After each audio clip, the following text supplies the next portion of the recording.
Good day everyone.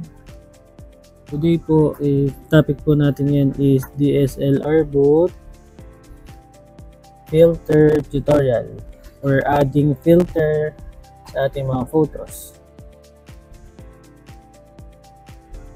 Start.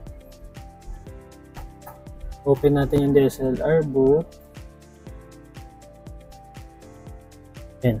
Bali, pagka-open nyo po ng DSLR boot, ang pipiliin nyo lang po dito ay skip update or remind me later.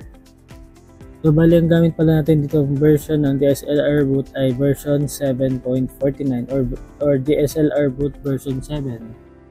So mga gusto po na application ng photo boot, pwede nyo po ako i-DM sa TikTok, Boss TV Tutorial, or sa Facebook, Boss TV Tutorial.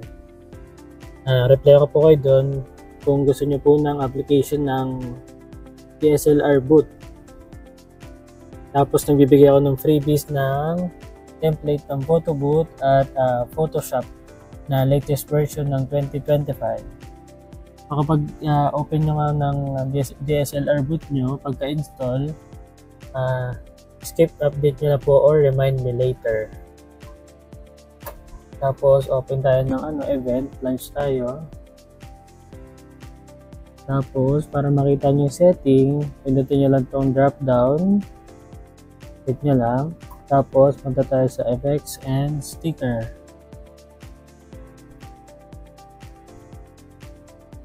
So yan, ito po yung effects and sticker. Kung napapansin nyo, beauty filter, tapos na natin itong topic natin. Kung gusto nyo matutunan itong beauty filter, punta lang po kayo sa YouTube channel po, Boss TV Tutorial, Pisonet Boss TV, at saka itong sticker po, uploaded na po ito. Beauty filter and sticker, uploaded na po yun sa YouTube. So bali, ang topic natin ngayon ay itong filter po na ito. Ano ba itong filter na to? At off lang natin itong post-processing, special special tong content na to is post-processing po. I-off ko muna, wala pa tayo dyan. Balik dito pa lang tayo sa filter. Ano ba tong filter na to? So on muna natin para makita nyo. Bali, yung filter na to is kapag nag-picture ka, kung may napapansin kayo, black and white lang yung output, dito nyo po yun, dito ginagawa po yun sa filter, yung mga black and white na output. So testing natin, on natin. Tapos may dalawang option dito, as user to choose and apply automatically. Apply automatically, ibig sabihin during ng countdown naka-apply na yung filter. Example, black and white lang siya yung output, so black and white lang kakalabasan. No? Naka-apply agad during ng countdown. As user to choose, sabihin during ng photo sessions mo is normal pa yung photos nyo, wala pang edit. So after ng example, dalawang template lang, dalawang shot lang, after ng dalawang shot, pagtapos ng photo sessions, saka lang mag-a-apply yung filter. Example natin, try natin itong automatically, configure natin. Ito naman yung mga pagpipilian ninyo na filter. Example, itong original na shot, 1977, may black and white na glam, meron din black and white na normal. So dito lang tayo. Sample lang naman. So, meron din ganitong style, medyo dilaw, yan. Meron din ganito, yan, kung nakikita nyo sa screen. So ang testing natin ay yung black and white. Yan. Click nyo lang, lagyan nyo ng check, tapos isa lang piliin nyo muna. Tapos save setting lang. Sample natin, launch event. Tapos testing natin. 2 shots lang. Last one. Kung napapansin nyo, naka black and white na agad during ng countdown. Sabihin naka-apply agad yung filter. black and Say white. cheese.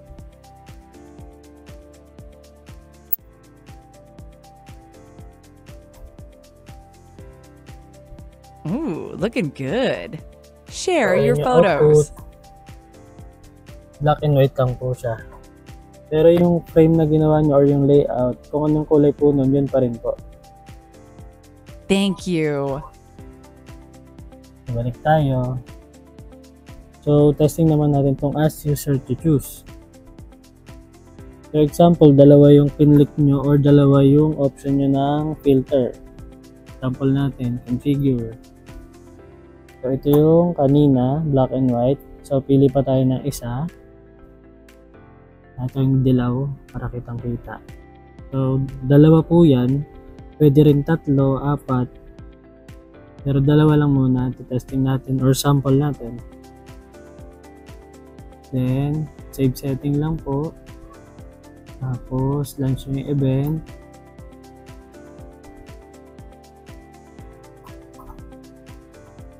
Next. Get ready. So, kung napapansin nyo, naka-normal pa yung ano natin or wala pang filter. Yung picture natin sa countdown. Say cheese.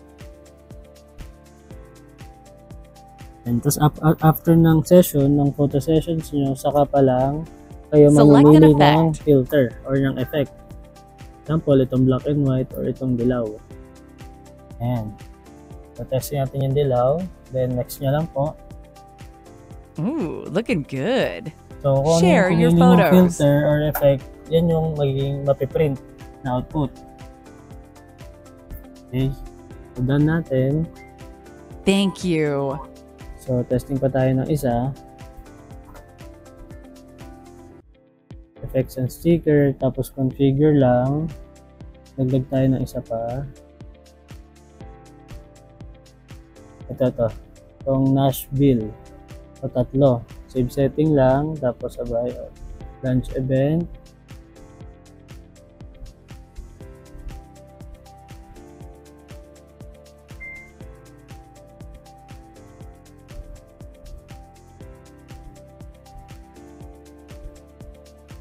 Click natin.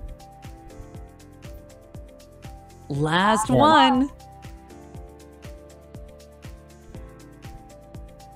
So, wala pa siyang filter sa first and second na photo. Say cheese. Kasi after pa ng photo session, saka pa lang po mamimili ng effects. Select an effect. Ayan. Ayan po yung napili natin. Test natin yung bago. Ooh, looking good. Ayan. Share your photos. So, paano naman kung gusto ko dito black and white yung unang picture, yung pangalawa is yung Nashville. Magkaiba sila ng effects. Pwede rin po yun. Thank you. So, paano mo gagawin yun? Kapag ka gusto nyo ng na rin dalawa,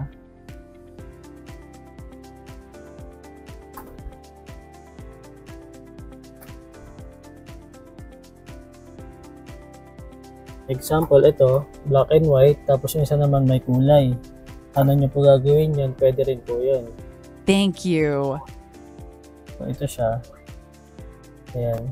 Kung nakikita nyo dito, may effect. Parang Nashville, tapos dito black and white. Pwede nyo po yan, no? So, ganito po siya ginagawa. Thank you. Punta lang kayo sa effects and sticker, tapos instead na ask user to choose, apply nyo po automatically.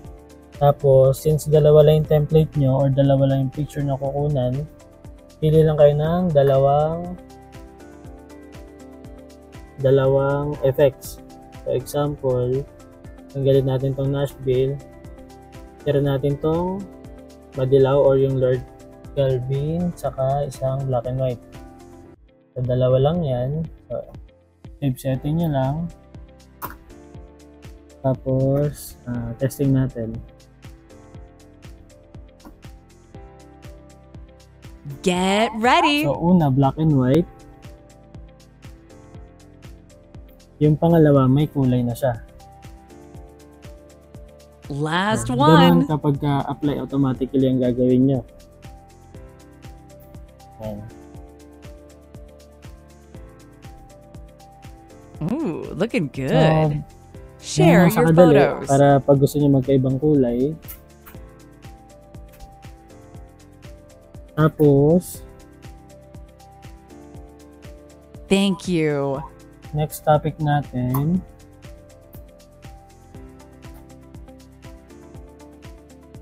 filter pa rin dito. Configure lang. Paano mag-download ng LUTs? Tawag sa mga ganito or yung mga effects na to ay LUTs. Kung may magtanong sa inyo kung ano yung LUTs and Cube, ito po yun. LUTs po ang tawag dito sa mga effect ng photo na to. Photo effects are, yan po yung mga LUTs. May nabibili sa online yan, tapos yung iba na-download. Tapos, ang Cube, ang file extension nito kapag gumagawa kayo ay .cube. So, pwede nyo siyang gawin sa Adobe Photoshop, tsaka sa Adobe Illustrator.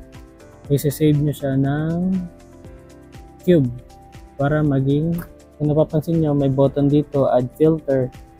So, example, mag-add tayo ng filter. Tignan natin kung makapag-add tayo.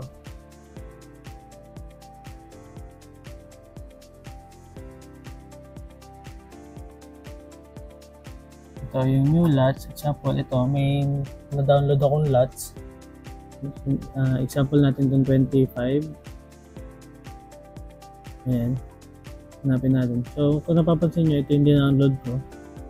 Pinasok ko itong 25 na to.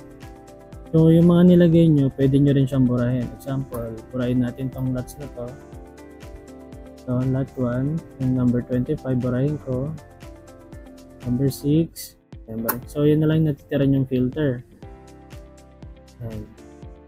Save nyo lang. Tapos balik tayo ulit. So, kung gusto nyo mag-add ng LUTs or yung effect, add filter lang kayo. Kung may na-download na kayo, example ito, gusto ko ilagay itong tatlo, highlights nyo lang and then open.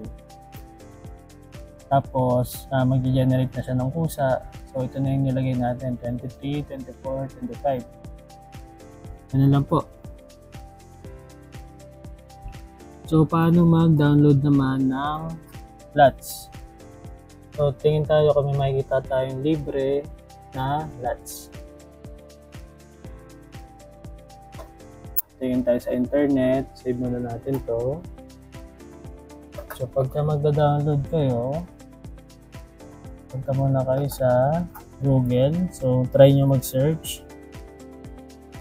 LUTs free download.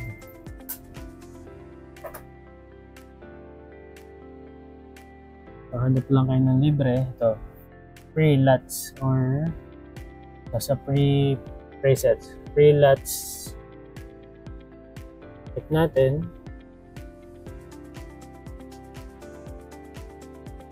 Tapos, ito. Click nyo itong freeluts.cube.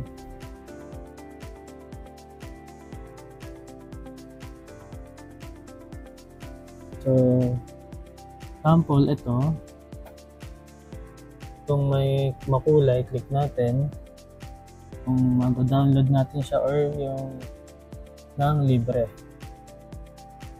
So, ito. Start download now. So, save natin. Parang pwede.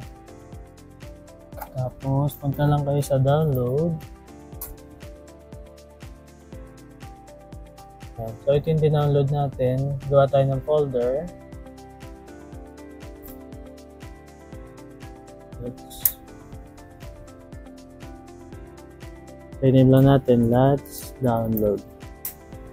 Tapos, lagyan natin sa folder. Drag and drop.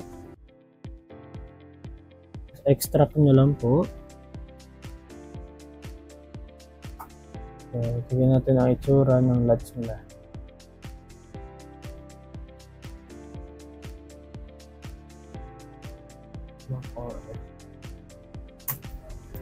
So, kunin natin tong Preset Pro. Copy natin. Labas natin para mas makita agad. So, ito po yung ipapasok natin. So, balik tayo sa DSLR boot. So kapag nandito kayo sa effects and sticker, balik ko kayo sa configure. And then add filter lang po. Tapos hanapin nyo kung saan nyo sinave yung LUTs na dinownload nyo. Punta tayong download, then LUTs. Tapos click nyo lang to, tapos open. Kaya natin ito na itsura niya.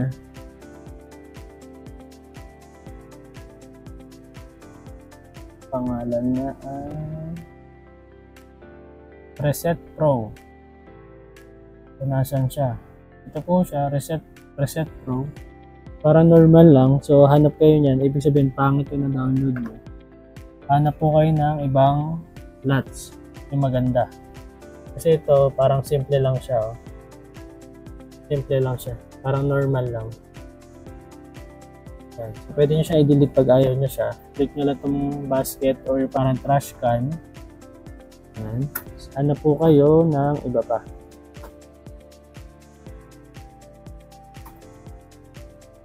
Testing natin itong 3mm portrait.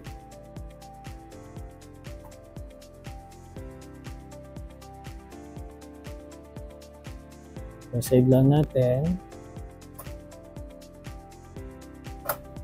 Tapos, punta kayo sa pinag-downloadan nyo.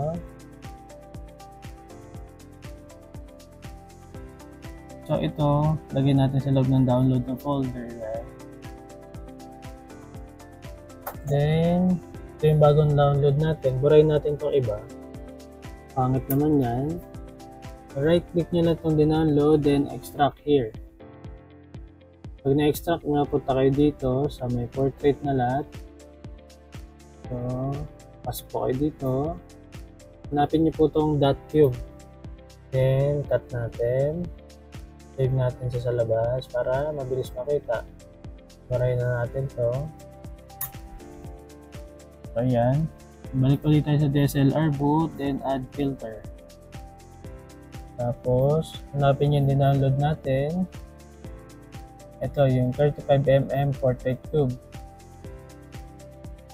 Ano siya? So, kung napapansin nyo, halos wala rin pinagkaiba. So, pangit yan. Ibig sabihin, delete na lang natin. Pangit naman. Hanap kayo ng iba. Google lang.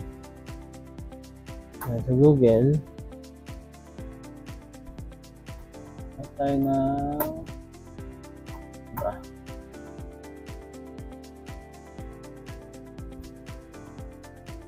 Yan. So, dito hanap lang kayo sa Google ng mga free LUTs. Tapos, i-try nyo lang doon. So, yung LUTs, pwede rin kayong gumawa niyan. Meron din naman mga nada-download.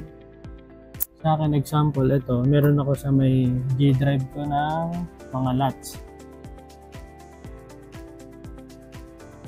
Example,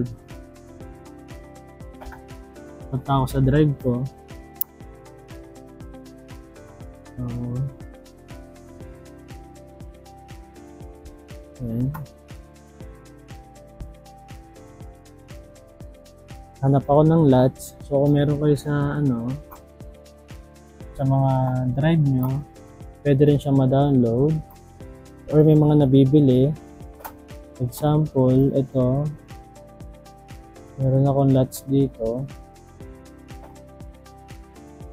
Ito. Kung napapansin nyo, Master Bundle LUTs, sound effects. So, click lang natin. Natin kung available.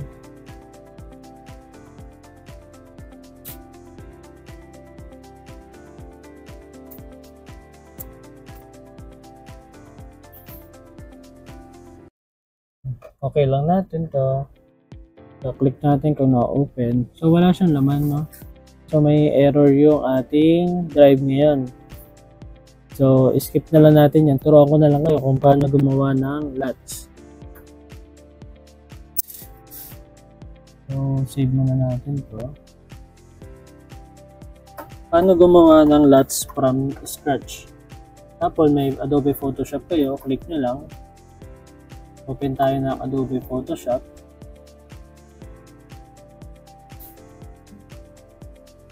Na ina-edit natin. So, New file lang po kayo. So, edit ko na lang to. Yung photos na to. Ayan. Kung napapansin nyo, kulay green yung background niya.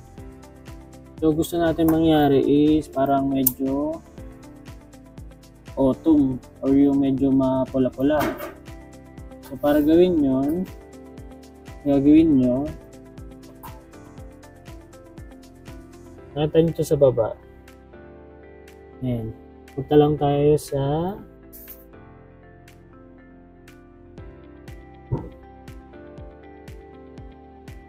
color mixer. So, sa color mixer, lagay lang, paglaruan nyo lang ito. Ayan. Ayan. Nababago yan. So, kung ano yung magiging kulay dyan, ganyan yung kakalabasan ng photo nyo doon. So, monochrome tayo. Ayan. Kung nakita nyo, nawala yung kulay. Ayan. Ayan. For example, okay na yan. Dagdag pa tayo ng hue saturation. Tapos gawin natin colorize. Ayan. For example, ganyan gusto nyong effect.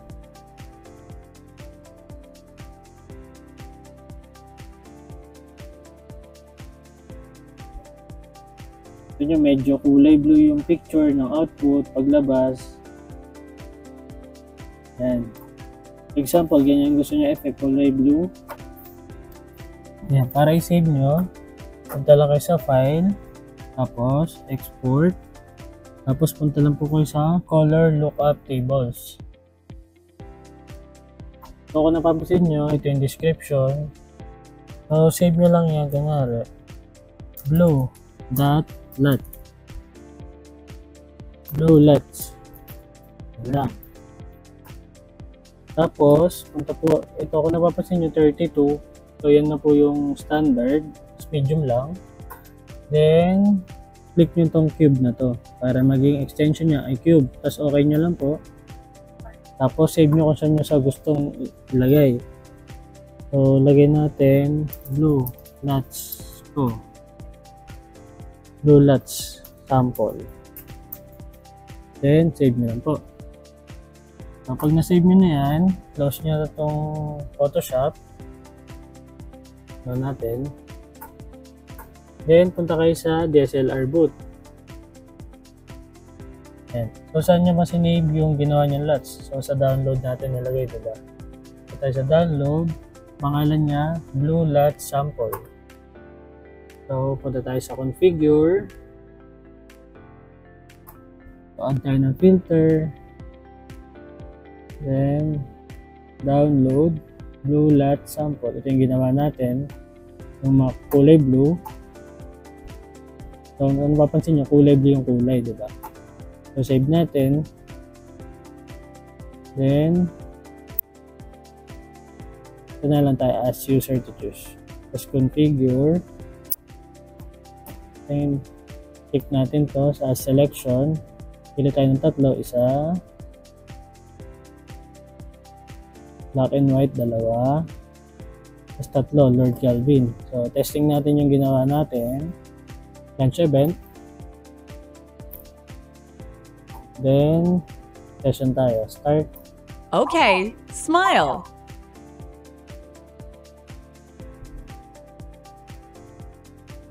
So, ito yung sample natin. Siyempre, wala siyang Last effect. one. Pagtapos pa ng photo session, saka kayo mamimili ng effects. Select an effect. Ayan. So, ito yung ginawa natin kaninang LUTs, no? Yung tutorial natin. Ito, mga, ano na to? Nasa DSLR boot na. So, ayan. Example yan, kulay blue. Next nyo lang po. Yan yun na yung mapiprint. Ooh, looking good. Share your So, kulay blue photos. po yung effects. So, done nyo lang. Thank you. Ayan. So, kung ito yung mga ginawa nating sample, so sa filter or yung sa effect, pwede nyo gawin pure black and white lang, isang kulay lang, or pwede rin naman yung magkaiba, tulad nito. magkaiba yung kulay, isang black and white tsaka isang Kelvin na kulay orange. Thank you. So pwede rin naman na isang kulay lang. Pwede rin Thank naman you. na during ng countdown is naka-apply na kagad yung effects. Pwede rin naman yung gagawa kayo ng sarili nyong LUTs. Ito po. Pero yung itsura ng frame nyo, kung ano yung kulay niyan, yun pa rin. Ang mababago lang yung color lang ng Thank you. taken na photo sa ating DSLR. So, kung may nagustuhan kayo sa topic natin is, so pa-like and subscribe sa channel po natin. Kung gusto nyo po ng application na ginagamit sa photo booth is, itong DSLR booth ang gamit natin dito ay version 7. So, kung gusto nyo po na ito is DM nyo lang po ako sa TikTok, Boss TV Tutorial, o kaya naman sa Facebook po ay Boss TV Tutorial. Then yung ating YouTube po ay Pisonet Boss TV. Ayan po yung mga event natin, no? Pa-like na lang po and subscribe. Thank you for watching.